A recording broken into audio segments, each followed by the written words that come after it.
Hi, everybody. Welcome to Christian Homestead. My name is Jared. We're going to take a look at this church news article. It's titled, Church Records Historic Increase in Convert Baptisms for 2025. My friend Mindy with Temples of Jesus channel sent this to me. And when I first saw it, I was like, well, we already have those numbers. I don't think there's anything new in this article. But there is something pretty stunning, actually. And I have filled out more of my spreadsheet for church stats, like total church membership, convert baptisms, and stuff like that. I've gone back even further. You see here where it says the last time the church experienced such growth was in 1990. I feel like most people would see that and think that it's noteworthy, but not really fully understand what's going on right now in the church. One word that has really come to life on my spreadsheets, on my different timelines, is the word hastening. And I feel like it's being said so much that maybe people just like it's starting to kind of wear off. And it's like, oh, yeah, they're always talking about the hastening. But I feel like you can't fully comprehend it until you see things like what I'm about to show you with my spreadsheets. So let's go through my highlights in the article. During the April 2026 General Conference, the Church of Jesus Christ of Latter-day Saints reported 385,490 convert baptisms for the year 2025, a historic number, increasing total membership to 17,887,212, according to the annual Statistical Report. The last time the church experienced such growth was in 1990, with 330,877 convert baptisms. The next closest year was 1996, when the church recorded 321,385 convert baptisms. Okay, so that's interesting. Comparing the first quarter of 2025 with the first quarter of 2024, Elder Cook said every region of the world has seen at least a 20% increase in convert baptisms. In just a little while, actually toward the end of the video, we're going to get some reasons as to why this may be. I guess nobody knows for sure other than the Lord is hastening his work, but the church has done a few things that's probably helping this. But isn't that a pretty stunning statement? 20% increase in every region of the world. We've heard this before. This isn't necessarily new. Quote, "This is remarkable," he told new mission leaders. And as exciting as this increase in baptisms was in 2024, we were delighted to learn that the rate of increase for new members attending sacrament meeting was even higher. That's big. I don't know how much experience you have with missionary work, but it's one thing to walk a person through the lessons or, getting them ready for baptism, getting them to the point where they want to get baptized. And then having them get baptized. And then it's a completely different thing for them to actually stay at church. I think everybody understands this more or less. But that's very encouraging. The rate of increase for new members attending sacrament meeting was even higher. We thank the Lord for allowing us to witness his hand in these remarkable outcomes. He is the reason for the hastening. Elder Cook referenced 3 principles contributing to the spiritual momentum: missionaries focusing on the doctrine of Christ, finding the right people to teach, number 2, and number 3, inviting them to sacrament meeting the first week they start to become curious about the church. So this is one thing, but later on, Elder Renlund has more to say. Okay, so missionaries focusing on the doctrine of Christ. I don't know exactly what that means. I feel like we've always done that, but maybe it has something to do with the revised, the updated, the updated preach my gospel. When I went on my mission, we were among the first missionaries to use the new preach my gospel. Before that, you had the lessons, and there's been one revision since that time. So that was back in 2004. That was about the time that preach my gospel came out. But anyway, missionaries focusing on the doctrine of Christ, and then secondly, finding the right people to teach. I wish I had more on what that means. And then inviting them to sacrament meeting the first week they start to become curious about the church. Okay, I don't know. I feel like that's something that we already did on my mission, inviting them to come to church right away. I don't know.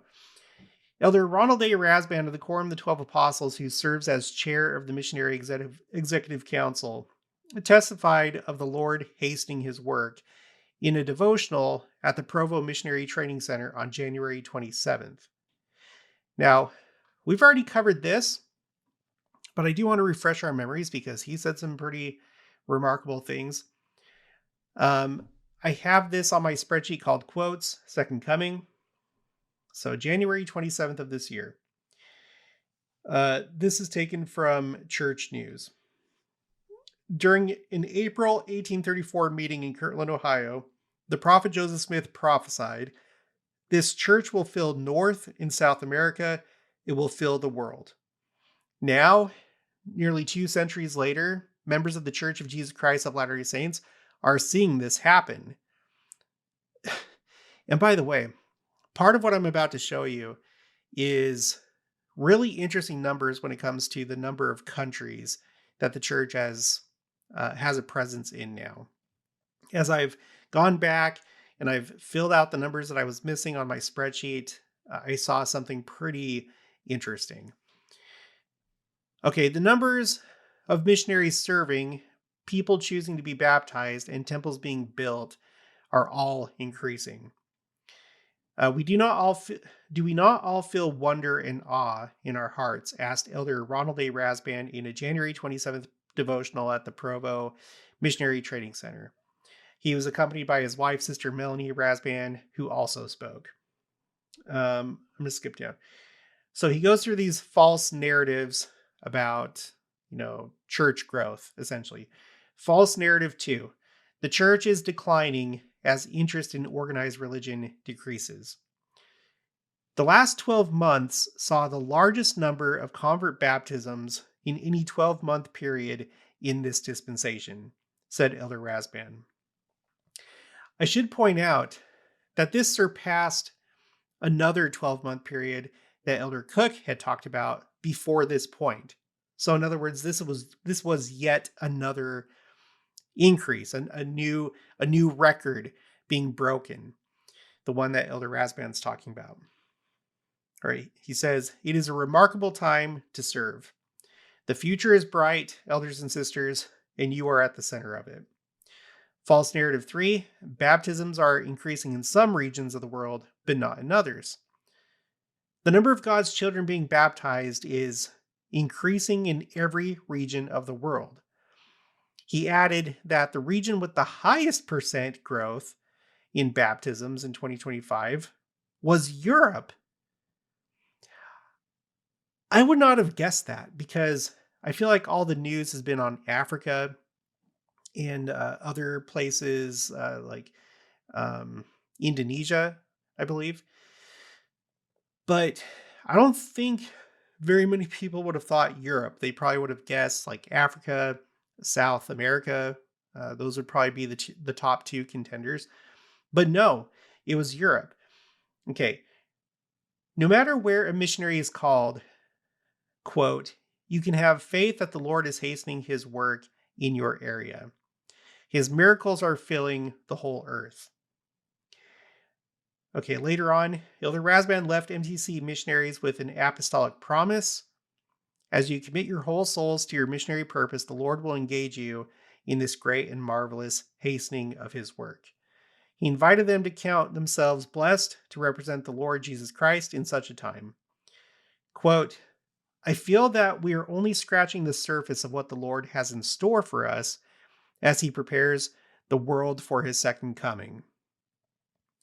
So buckle up, hold on tight, because I firmly believe that the best is yet to come. And that phrase, the best is yet to come, that comes from President Nelson, and he used it in the sense of the second coming. Okay, so amazing things are happening. And now we get to this part of the video. I did a video, I'm not sure, it must have been a couple months ago, where I, I noticed like all these church news articles coming out with pictures of these like mass baptisms, like a large amount of people all dressed in white being baptized on the same day. And I was wondering, okay, like maybe this is just getting attention now, or is this something new? Is there like a phenomenon going on or something like that? Um, well, let's look at that next. Okay, this is, I think, Elder Cook now. Yeah, Elder Cook. Okay. In the last 36 months, nearly 900,000 converts have joined the church. These converts constitute approximately 5% of the total church membership. In the first 6 months of this year, conversions have risen more than 20% over the previous year in Europe, Africa, Asia, the Pacific, and Latin America. In North America, we have seen a 17% increase. So, if anything, North America is behind the rest. They're the ones that are lagging. Okay, here we go. Accounts of large baptismal services have been reported around the world. In Papua New Guinea, stakes have been organized faster than buildings can be erected for Latter-day Saints to gather. I don't know if that's like a first in church history.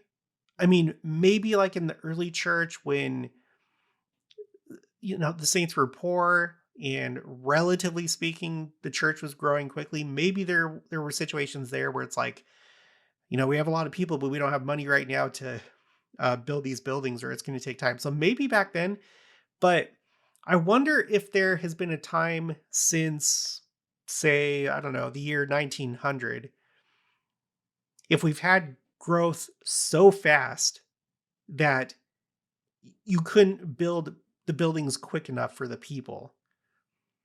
Now, it is saying that this is in Papua New Guinea, but this might become the norm. Remember, President Nelson said that we're just at the point of exponential growth. He said that in 2018 in his social media post. I believe him. And I see the numbers. Now, I can't, at this point, it's been so many years since I've studied math in high school and college, but so I can't like really project things. Maybe I could use AI. I don't know. But even AI doesn't know the future. I don't think AI could have predicted this surge that we're seeing right now. If you would have gone back to, I don't know, like 2021, 2022, and you asked AI to project church growth, it probably would not have predicted what we're seeing right now with these numbers that we just talked about. So it may be Papua New Guinea for now, but this might become more common. This might be a more frequent occurrence as the church grows quicker and quicker. And then in the rest of the purple highlighted area, it lists out all the different mass baptisms. And they're all the ones that I already had on my spreadsheet, with the exception of this one, where it pointed out that on top of 73 people being baptized in Nigeria, there were another 37 like a few days later. So let me show you that spreadsheet. It's this one right here. You can access my spreadsheets anytime. The link is in the description box of each video. This one's called, if you go to the bottom left and click on the three lines right here, the 3 bars, scroll down to timeline, missionary work, large baptisms. I had to put this on its own timeline to figure out uh, how frequently this happens. And using AI and also just going through the church news archives, I couldn't find anything before 2023. Um, well, that's not true. There was like, I can't remember where it was. I think there was like an old church news article that talked about the fact that back like in the 70s and 80s, there were some large baptismal events in Africa because the priesthood ban had been lifted. Um, but there weren't any like concrete dates, like, 200 people got baptized on this date. So it was too ambiguous for me to put on this spreadsheet. But I don't know. I didn't find anything else, and it seems like church news is taking note of it too, and being like, look at this list." So here's the list right here. So these have taken place in these three countries: Nigeria, Papua New Guinea, Sierra Leone, and Democratic Republic of the Congo. So three African nations, and then Papua New Guinea. Where's Papua New Guinea again? It's not. That's like an island, isn't it? Yeah, it's in like the Pacific, Oceania. Okay. Um, so if you ever see a story come out about a mass baptismal event, please let me know so I can add it to this spreadsheet, and we'll keep track of it.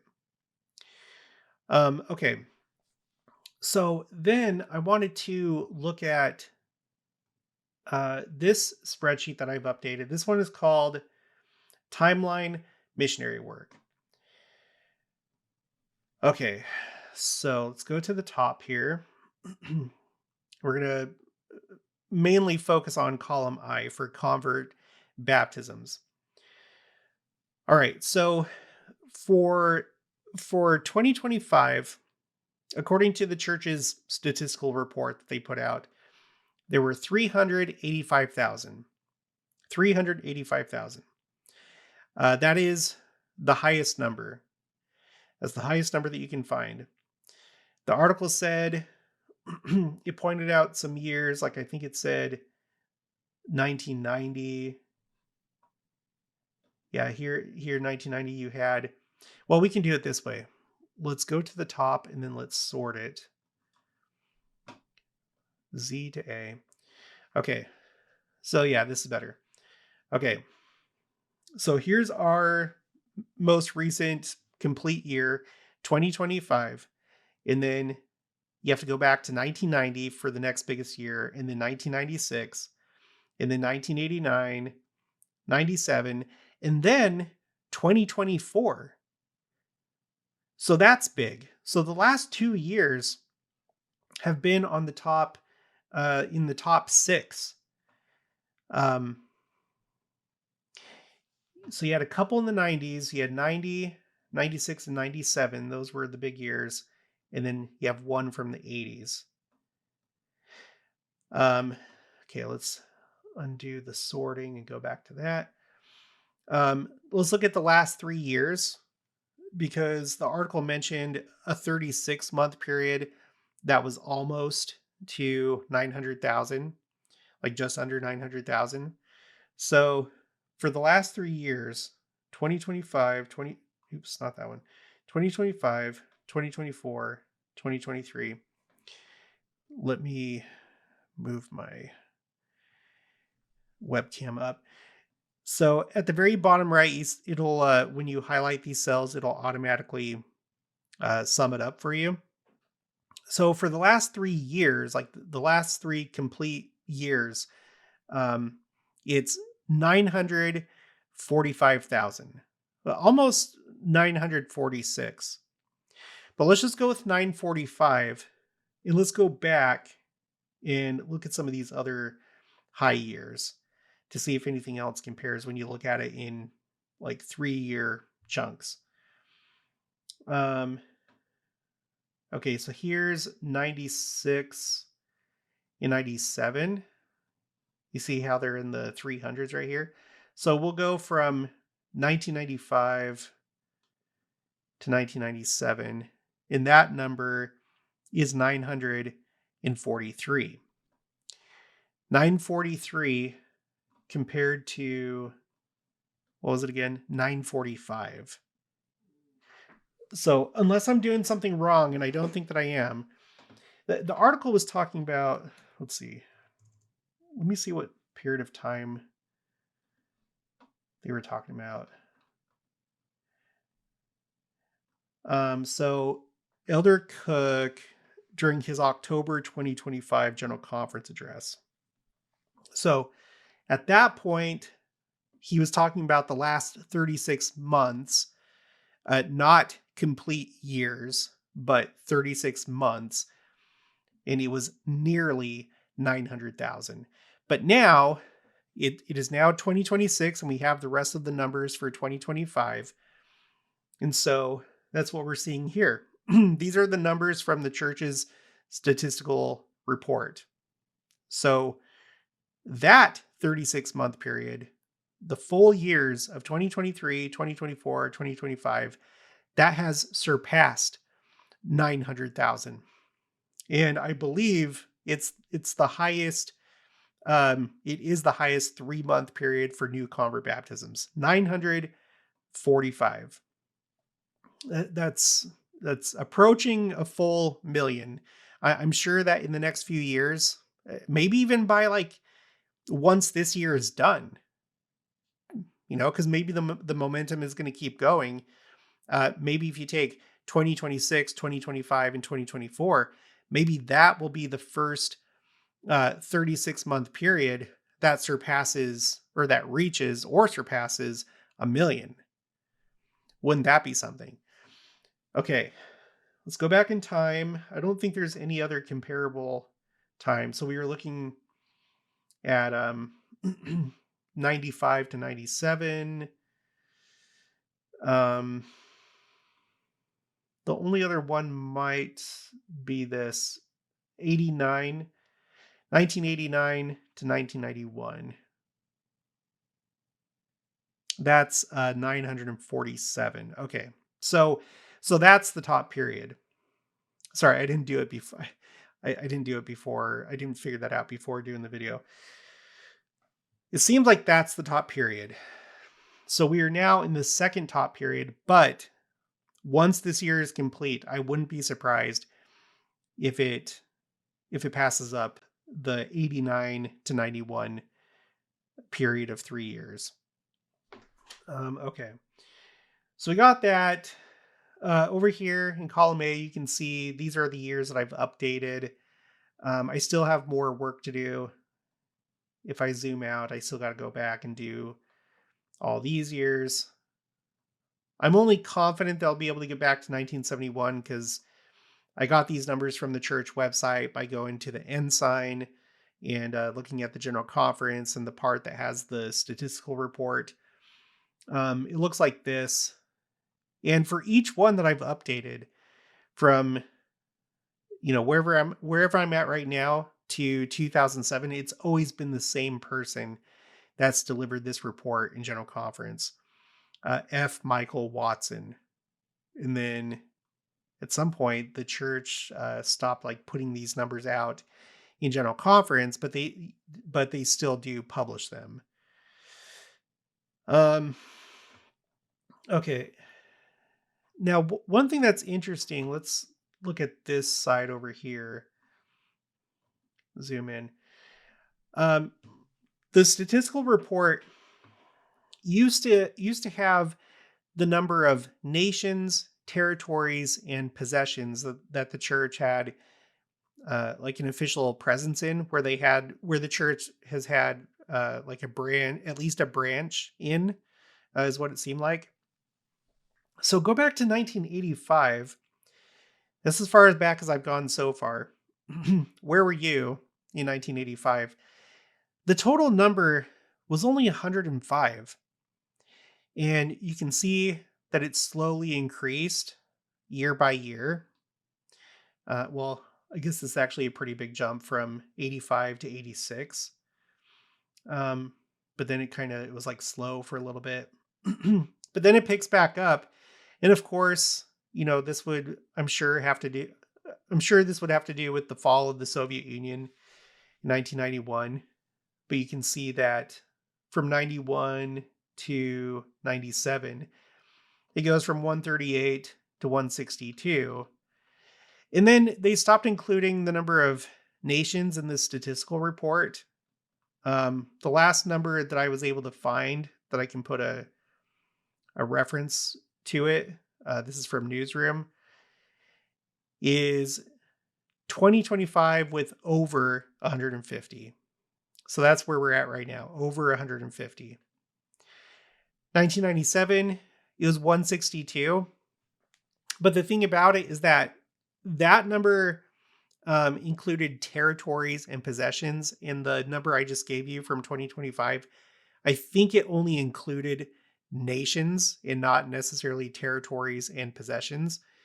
So I'm going to have to do more work, but I just want to show you that in a pretty short amount of time, just with what I have right here, from 1985 to 1997, there was a pretty dramatic increase in the number of countries, territories, and possessions that the church gained a presence in.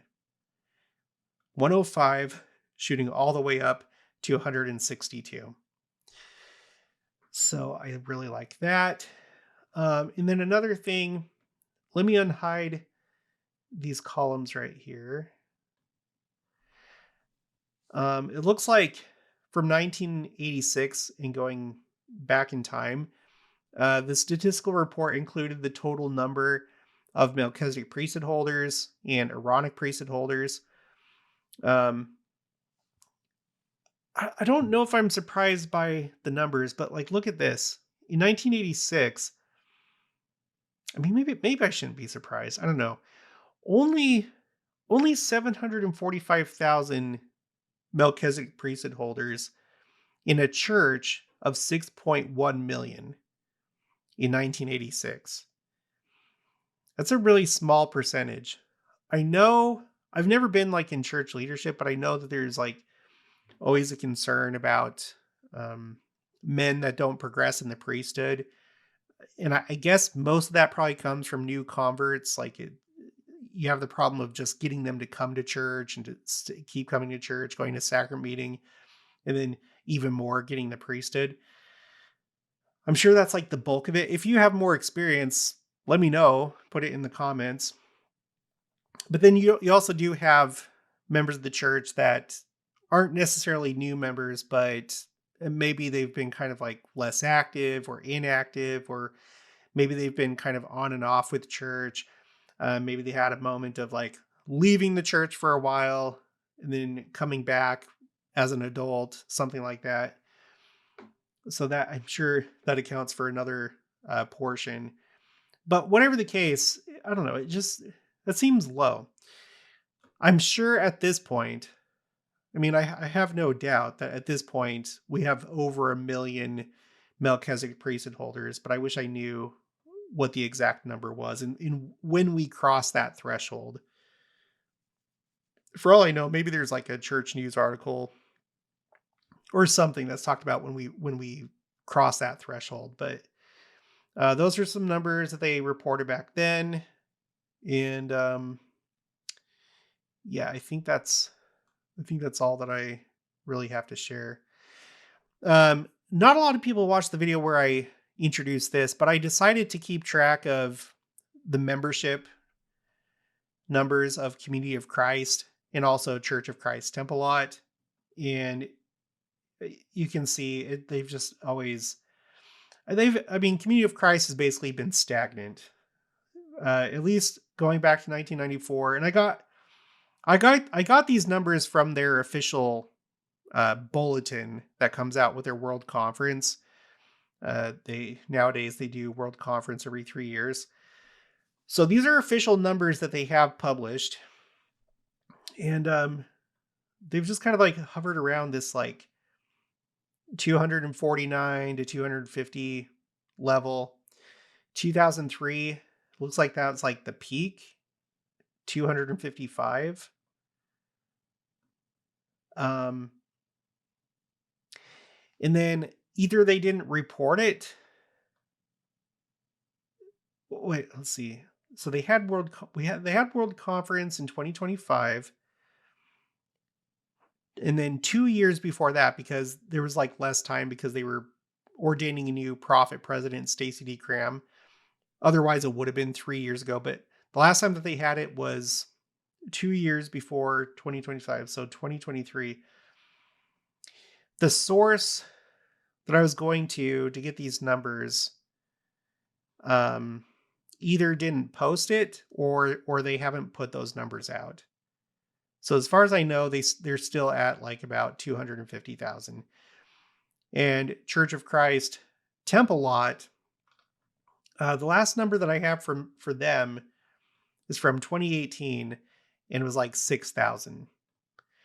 Um, that comes from a Fox 4 Kansas City news article.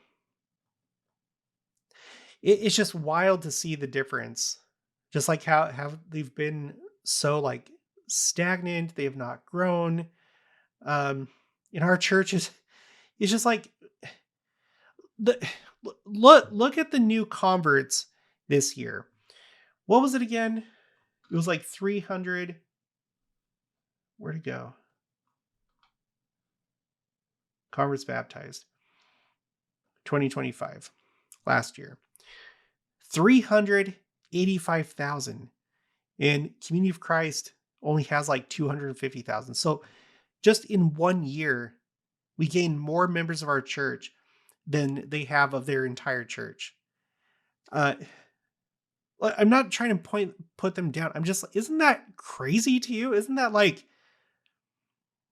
if you were to go back to just after the martyrdom of Joseph Smith,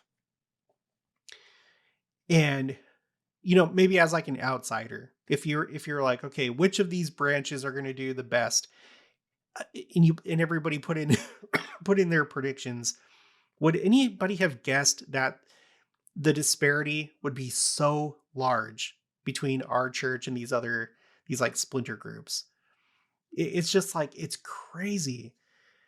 But anyway, the last thing is, the church news article mentioned this post by Elder Renlund, and he gives some reasons that, okay, I'll just read it. In recent months, we've seen remarkable growth in the number of missionary applications and in the creation of new missions around the world.